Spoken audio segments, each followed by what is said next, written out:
My husband left me stranded at the airport for his ex's birthday party. It's something I never thought I would experience, and even now, it feels unreal to say out loud. I've always been someone who plans ahead and keeps everything organized. Ryan, my husband, is nothing like that.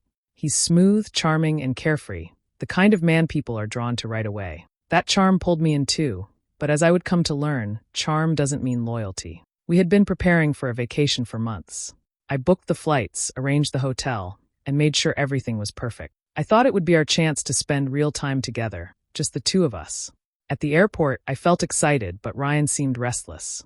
His phone buzzed constantly, and every time I asked, he brushed me off with, "It's just work." I tried not to let it ruin the moment. Then, right as it was time to board, Ryan turned to me and said, "Something came up." At first, I thought he was joking. I even smiled, waiting for him to laugh it off. But his face stayed serious. He repeated himself, gave no explanation, and before I knew it, he was walking away. I was left standing at the gate, suitcase in hand, completely stunned. My first thought was maybe it was an emergency. Maybe something had happened at work or with his family. I sat there for hours, waiting, trying to call and text. My calls went unanswered. My messages were left on read. Each minute that passed made the pit in my stomach grow deeper. Later, I found out the truth. There was no emergency. Ryan hadn't gone to work, and nothing had happened with his family. He had left me at the airport to go to his ex Vanessa's birthday party. While I sat alone, confused and embarrassed, he was there with her, smiling, celebrating, like I didn't exist at all. That was the moment something inside me broke.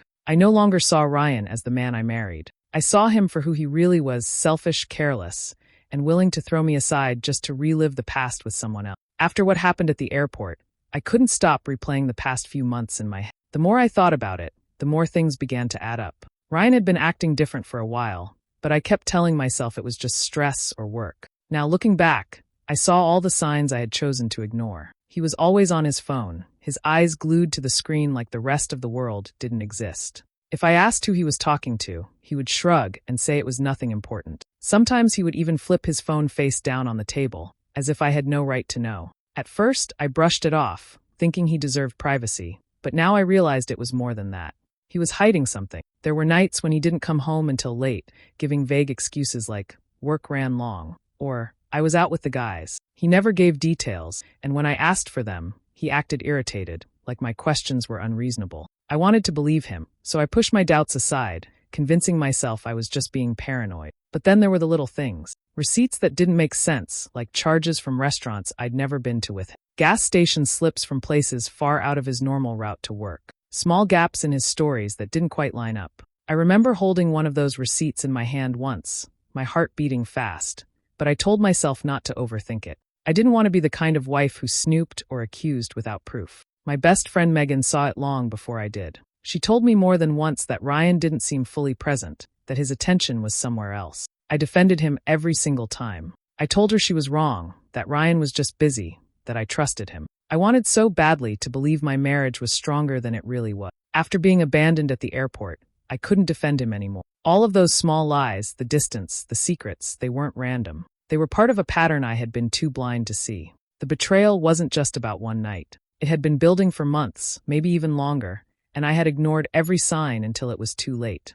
When Ryan finally came home after that night, I was waiting for him. I had rehearsed what I wanted to say over and over in my head. My heart was pounding, but I told myself I deserved an explanation. I deserved honesty. As soon as he walked through the door, I asked him straight out where he had been and why he had left me alone at the... He didn't even look guilty. He rolled his eyes, dropped his keys on the counter, and sighed like I was being dramatic for even asking. I told him I knew he was at Vanessa's party. I expected him to apologize or at least try to explain, but instead he laughed under his breath and said I was overreacting. He told me Vanessa was just a friend, that it wasn't a big deal, and that I was making it into something it wasn't. The way he said it made me question myself for a moment. His voice was calm, so sure of itself, while mine was shaking. I told him how humiliated I felt, sitting at the airport alone, thinking something had happened to him. He shrugged and said I was too emotional, that I always make everything about me. The word stung.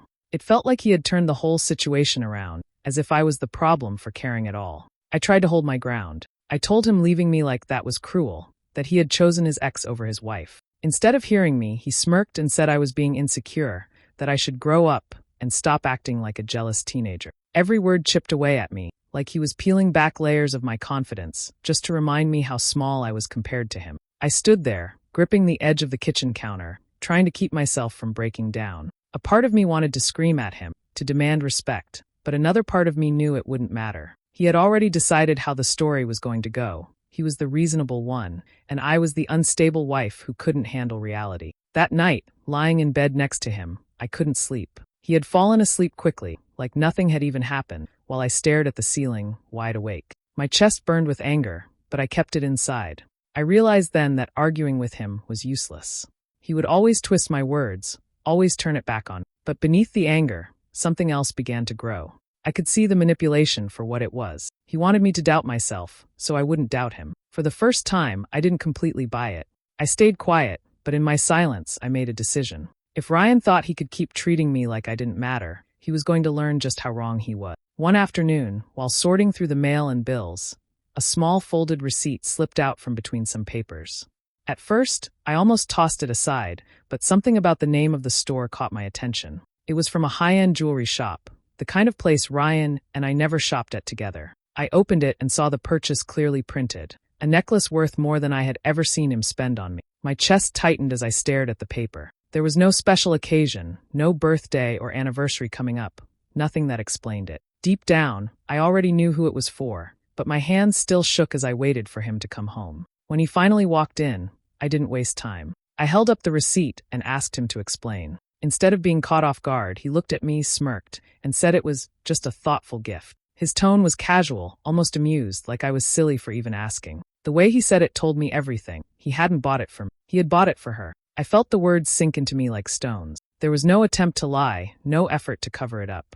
He didn't even try to soften the truth. His smirk, his dismissive tone, it was all meant to tell me that my feelings didn't matter, that he could do whatever he wanted, and I had no say in it. Something inside me cracked at that moment. For so long, I had tried to believe the excuses, tried to explain away the late nights, the secrecy, the way he brushed me off. I told myself I was imagining things, that I had to trust him. But holding that receipt in my hand, listening to him justify buying jewelry for another woman, I couldn't pretend anymore. I stood there quietly, not giving him the reaction he expected. I didn't cry, I didn't scream. I just let the weight of the truth settle over me. He didn't value me. He didn't respect me. To him, I was someone safe to come home to, while his attention and effort were being given to someone else.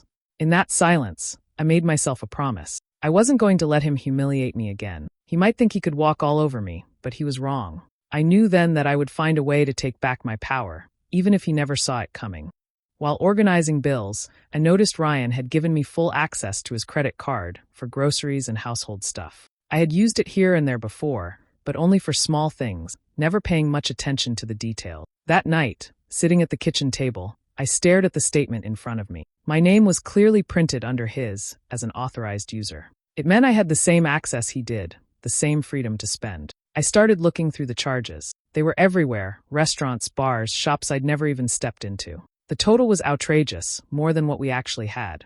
Ryan had always loved to act like money gave him power. He would brag about picking up the check, buying rounds for everyone, or walking into a store and leaving with something expensive just because he could. He thought it made him look important, but to me it showed how careless he really was. I leaned back in the chair, holding the papers in my hand, and for the first time in a long time, I felt something shift. I wasn't powerless.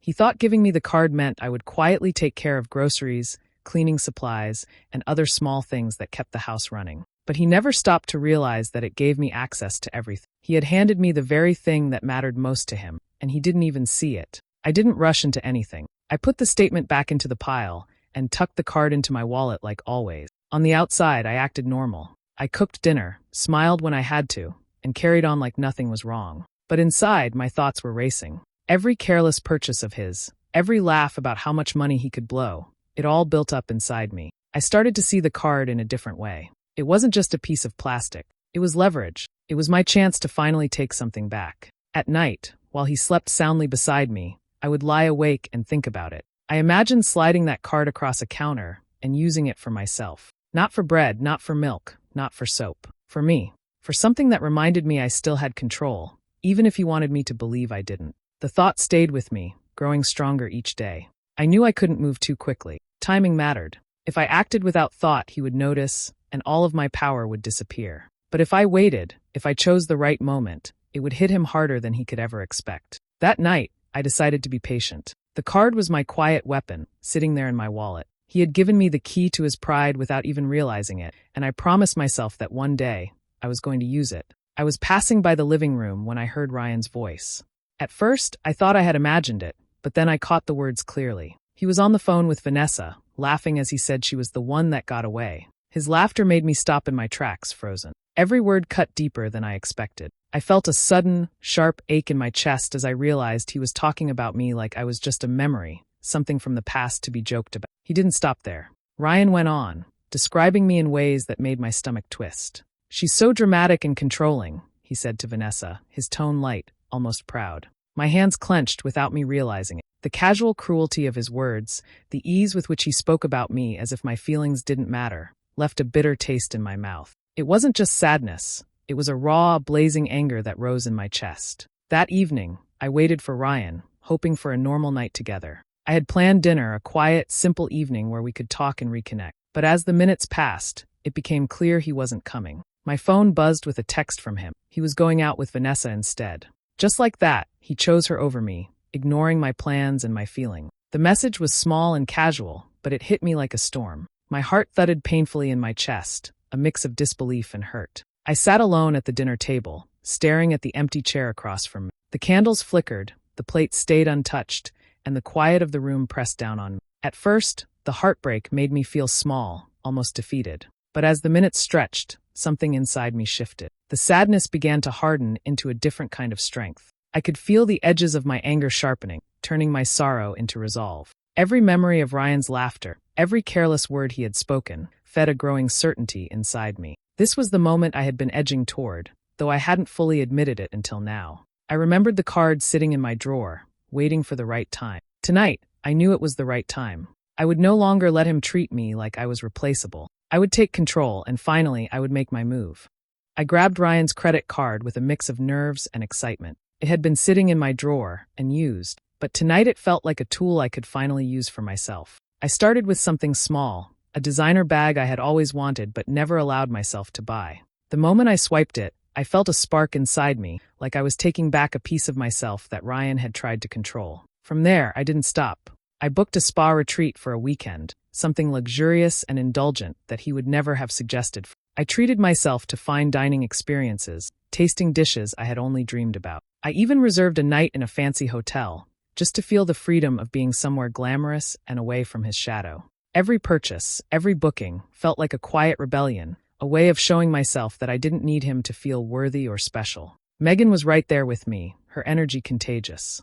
She laughed and cheered me on with each new splurge. "Don't feel guilty," she said. "He already made his choice." Her words hit me in a way that made the fear fade. I realized I didn't need permission to enjoy life or take care of myself. Ryan had made it clear where his loyalty lay, and I was done trying to bend myself for someone who didn't value me. The more I indulged, the lighter I felt. Each swipe of the card felt like a small victory, a tiny reclaiming of power that had been stripped from me. It wasn't just about the things I bought. It was about what they represented: freedom, independence, and self-respect. I laughed more easily, moved more confidently, and felt the tension I had been carrying for months begin to melt away. For the first time in a long time, I didn't feel trapped by heartbreak. I didn't feel small or overlooked. I felt like myself again, only stronger. With each experience, I realized that taking back control didn't have to be dramatic or loud. It could be something as simple as a bag, a night away, or a quiet dinner on my own terms. By the end of the week, I felt a sense of empowerment I hadn't felt in months. Ryan's choices no longer had the power to define me. I was free, and it felt amazing. The revenge wasn't just about him. It was about me, finally putting myself first and enjoying life without guilt or hesitation. Ryan didn't notice me at first, but then the calls started. He was furious, demanding to know why his card was maxed out. When he finally stormed into the house, I could feel the anger radiating off him. He was shouting, calling me selfish and irresponsible, his face red and his voice sharp. The words hit the room like a storm, but I didn't flinch. I didn't cry or cower. Instead, I let myself smile. There was a calm in me that surprised even myself. I had expected fear, maybe guilt, but there was none of that. I looked at him and spoke clearly, without hesitation. I told him I knew. I knew about the airport, the flights he had taken without me. I knew about the necklace he had bought for someone else, the gifts he had given that were never for me. I knew about the phone calls, the secrets, the lies. Everything was out in the open now, and I wasn't afraid to say it. Ryan's anger only grew, but I didn't back down. I explained each purchase, every hotel stay, every luxurious dinner. I told him every dollar spent went to me, because for so long he had never given me anything that mattered. Not attention, not care, not love. It wasn't about the money, I said. It was about respect, about finally treating myself the way I deserved. Each word felt like a release, like all the hurt I had swallowed for months was finally coming out. He tried to interrupt, shouting louder, but I stayed calm. I let him see that his outrage didn't scare me. I let him realize that his choices had consequences, that I wasn't someone he could dismiss or belittle. I didn't need his approval or his forgiveness. I was standing on my own, and for the first time, I felt completely in control. There was a moment when he paused, maybe realizing that his words no longer held power over me. I could see the confusion in his eyes, the frustration that I wasn't reacting the way he expected. That was enough. I didn't need him to understand fully. What mattered was that I knew my worth and finally acted on it. When he left, yelling and storming out, I didn't feel empty or sad. I felt strong, liberated, and satisfied. I had taken my heartbreak, my anger, and my pain, and turned it into something I could own. It wasn't revenge for revenge's sake. It was proof that I mattered, that I could protect myself, and that I would never let anyone make me feel small again. Ryan's reactions came fast and chaotic. One minute he was begging, his voice almost desperate, promising he would change. The next he was yelling, his anger spilling over into threats and insults. At one point, he even mentioned divorce, trying to scare me into backing down. But I didn't panic. I didn't cry. I stayed calm, letting him exhaust himself while I thought clearly. "I've already spoken to a lawyer," I said quietly, watching his face shift from anger to surprise. His words stopped for a moment, and I could see him calculating, realizing that I wasn't afraid of him anymore. I didn't need to argue or plead. The truth was on my side, and I had prepared for this. I took a deep breath and added, "And I have proof of your gifts to Vanessa." I could see his eyes widen, and I kept going, explaining calmly that all the evidence would look terrible in court. The necklace, the trips, the special attention he had given her, all of it documented. I didn't have to yell or threaten. The facts spoke for themselves. Ryan's face shifted between shock, panic, and anger. He tried to interrupt, to insist that none of it mattered, but I held firm. I didn't need his validation or his excuses. For months, I had let his actions and lies weigh on me, but now I had taken control. I could see it in his expression. He realized he was trapped. His usual tactics, manipulation, threats, pleading, didn't work anymore. He stormed out of the house, slamming the door behind him, leaving a silence that felt almost surreal. I stayed where I was, feeling the tension leave my body. For the first time in our marriage, I was in control. I didn't have to follow his rules, answer to his anger, or justify myself. I had reclaimed my power, and it felt strange and freeing all at once. Sitting quietly, I thought about everything that had led me here, the heartbreak, the anger, the determination to act. It had been painful, but every step had brought me to this moment. I didn't feel victorious over him in a petty way. I felt victorious over my own fear, over the part of me that had once let his words and actions dictate my life. Finally, I could breathe. I could think clearly. I could plan my life on my own terms. For the first time in a long time, I felt safe, strong, and completely in control. The house was quiet, but it wasn't lonely. It was mine, and I was finally free to live in it without fear or compromise. I finally signed the papers and officially filed for divorce.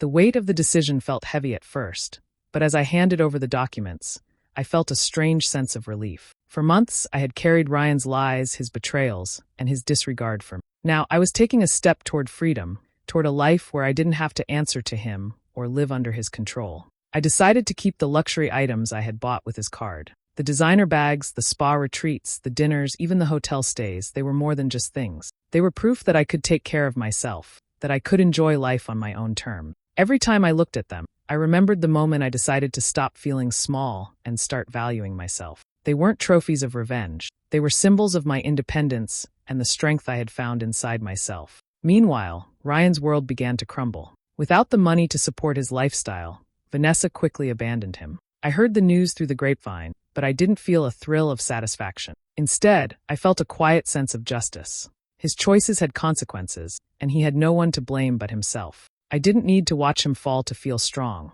My focus was on building my own life, free from the chaos he had created. Megan stayed by my side throughout it all. She cheered me on, offered advice, and reminded me to put myself first. With her support, I started arranging my new life, my own apartment, my own routines, my own sense of peace. I discovered joys I had forgotten, like cooking for myself, picking out clothes I loved without worrying about what he thought, and planning trips just for my own enjoyment. Life felt lighter, brighter, and completely mine. Looking back, I realized I didn't regret using his card. At first, some people might call it revenge, but it wasn't about getting back at him for the sake of hurting him. It was about reclaiming my power, taking control of my life after being betrayed. Every purchase, every indulgence had been a step toward rebuilding myself. I had turned the pain he caused me into something positive, a way to remind myself that I mattered and that I deserved better. Now, when I think about the past, I don't feel bitterness or sadness. I feel pride.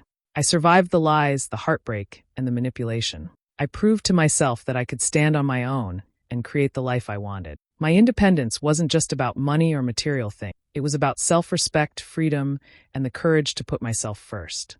I finally felt like I was truly living again, free from the shadows of Ryan's betrayal. I had my life back, and for the first time in a long time, I felt unstoppable. What would you have done if you were in Kaya's place? Taken control and left Ryan, or tried to forgive him? I'd love to hear your thoughts in the comments. Subscribe and hit the notification bell for more stories about heartbreak, revenge, and finding your own strength.